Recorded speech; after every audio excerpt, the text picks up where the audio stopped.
Hello, my friends. Welcome back to Pipes, Tattoos, and Conversations. I'm Tattooed Piper. Let's get in this video.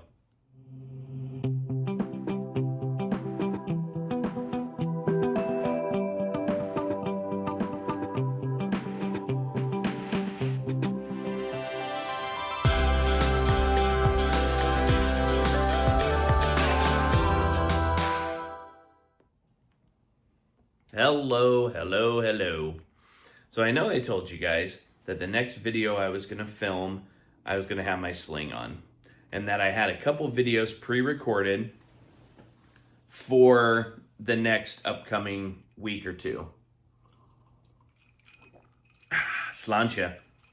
And that is true. I do have some videos pre-recorded, but I just could not finish 2024 on a pre-recorded video. I had to come on and talk to you guys. I had to. And I had to go out the same way I came in, smoking Haunted Bookshop. So my very first video, I was actually smoking Lane 1Q, and my second video was a review on Haunted Bookshop, but I just can't smoke Lane 1Q when Haunted Bookshop is available. It's probably... it's hard to say it's my favorite blend, but it's hard not to say it's my favorite blend. You know what I mean? Because there's so many good blends out there, but Haunted Bookshop is the one I just keep coming back to. I'm definitely a burley guy for sure. And Cornell and Deal has some of the best burley blends out there, from Haunted Bookshop to Old Joe Krantz, to Big and Burley, to even the Burley Flakes number 1 through 5. All excellent blends.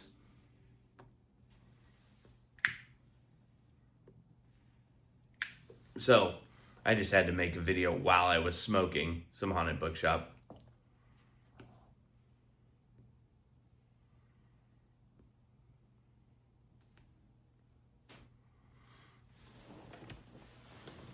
Let's tamper this down a little bit.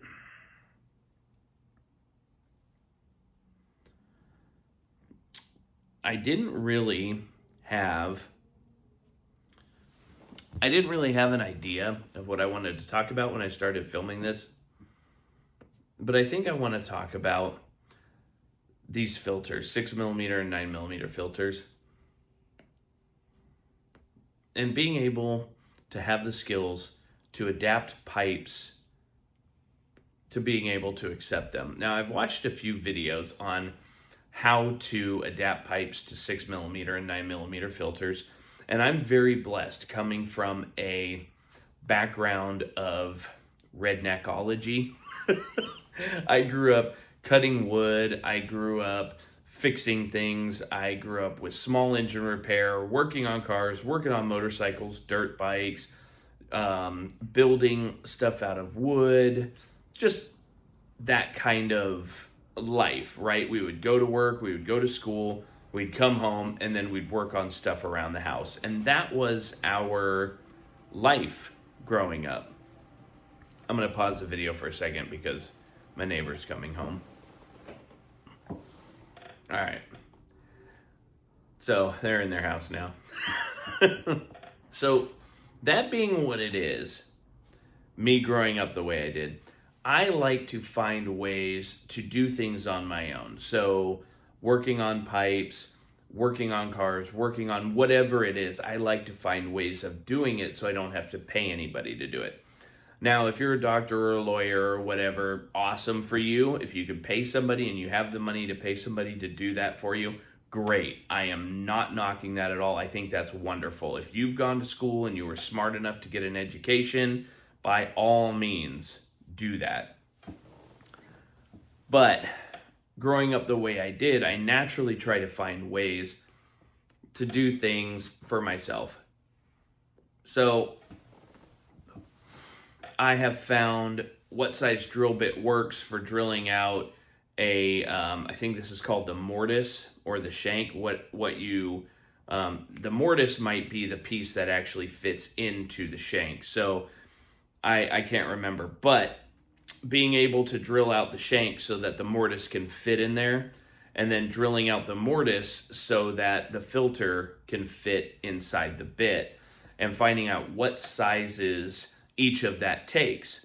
And so I've got a couple drill bits, and I've made it easy on myself. I've been able to use Missouri meerschaum bits in different pipes. So like this meerschaum pipe that I have, I drilled out with a letter S drill bit, and letter S drill bits fit Missouri meerschaum bits perfectly. And then you run a 1/4-inch drill bit into the Missouri meerschaum bit, and that fits your 6mm filter perfectly. Same thing with like a 9mm. Now it has a 10mm mortise on it to fit into the shank. So me having only letters, numbers, and standard bits, I don't have any metric bits. I had to find out which one worked best with whatever bit that you have, whatever the mortise is. And so I would take my dial calipers, measure the mortise, and then measure the bit, and find the right size to be able to drill the shank so that the mortise fit right.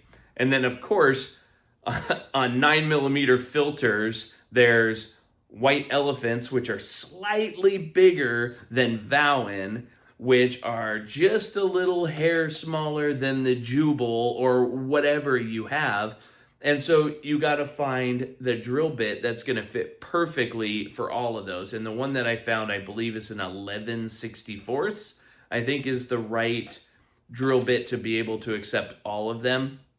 So anyway, it's a fun project. I really enjoy it. And what this has caused me to do is start thinking about my future and what this could mean for me. So I have a really good job, and it's got a good retirement, and I'll be there for 30 years, and well, probably 40 years. I've been there for 15 now, so I probably got another 25 to go. I'm 38, and so if I go for 40 years, I'll be 63, which is perfect retirement age, right? I could retire at 57 if I wanted to, but why not just go the extra 6 years and get extra retirement? You know, it just makes sense. But what do I want to do on the side once my shoulders are completely healed, my neck's completely healed? What would I want to do on the side to make a little extra money? Maybe pipe repair, maybe building pipes. Maybe I want to start a pipe manufacturing company in my garage. So these are things that I've been thinking about, and I've been thinking about getting a lathe. I've been thinking about, getting all of these different tools, a drill press and all that. But what I have discovered is I don't need all of those tools just to do basic pipe maintenance. I'm able to do it with a vise, a drill press, a drill, and the right bits. So I don't know. I don't know what the future holds for me. I'm not sure kind of what my idea is, but this is just kind of a rudimentary thing that's just popping in my head. What could I do, and what could I use my skills for in the future, and maybe be able to do something that I love, right? We don't all love our jobs, but if we could love our jobs, that's the ticket right there. You do something you love, you'll never work a day in your life.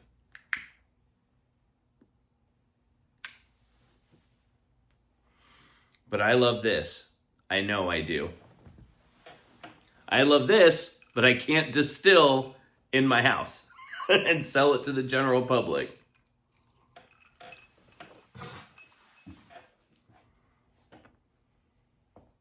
Anyway, I didn't really have any idea of what I wanted to film tonight. I just knew that I wanted to do one last video for you guys and just kind of talk about some things and kind of talk about what's been on my mind, because I really, really think pipe smoking is going to take off.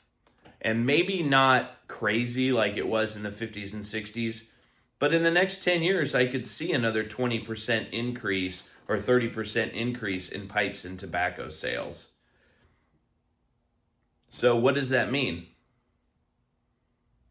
Maybe some of us need to get into blending. Maybe some of us need to get into pipe making. Who knows? Just my thoughts. Well, my friends, I hope you guys have a great New Year's Eve. I hope you guys stay safe. When you go out there, please don't drink and drive. If you do drink, please have a designated driver. This is a big time of year for cops to be giving out tickets and DUIs, and a lot of crashes happen, so please stay safe. I don't want to hear about anybody getting in any accidents or anything. That this community is small enough already, so please stay safe. I'd like all of my friends to be there in 2025. And as always, be blessed. Cheers. See you next year.